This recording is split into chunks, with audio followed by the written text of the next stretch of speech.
একটি বেল্টের দাম, মানে কোমরের বেল্টের দাম ৮০,০০০ টাকা। গতকাল যখন সংসদ ভবনে তর্ক বিতর্ক চলছিল এবং সেই তর্ক বিতর্কর মধ্যে যখন ভারতীয় বিরোধী দলনেতা রাহুল গান্ধী বক্তব্য দিচ্ছিলেন, তার মাঝখানে কিন্তু অমিত শাহ, স্বরাষ্ট্রমন্ত্রী অমিত শাহ জোশের বশে দাঁড়িয়ে পড়ে। আর ঠিক তার পিছনে দাঁড়িয়ে থাকা অনুরাগ ঠাকুর, সেও অতিরিক্ত জোশের মাধ্যমে প্রভাবিত হয়ে সেও দাঁড়িয়ে পড়ে। কিন্তু সেই মুহূর্তে তার যে কোমরে থাকা বেল্ট, সেই বেল্ট ক্যামেরাবন্দি হয়ে যায়। আর আজকে জোর কদমে সেই বেল্ট নিয়ে আলোচনা চলছে।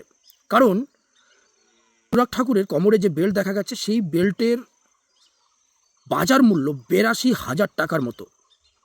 কারণ সেটি লুইস ভিট্টন এলভি কোম্পানির। তো একবার ভাবুন, এই স্বদেশি স্বদেশি করে চিৎকার করা নেতারা এবং যারা রাহুল গান্ধীর টি শার্ট নিয়ে তর্ক করে কথা বলে, তাদের কোমরে ৮২,০০০ টাকা মূল্যের লুইস ভিট্টো এলভি কোম্পানির ব্র্যান্ডের বেল্ট। একবার ভাবুন।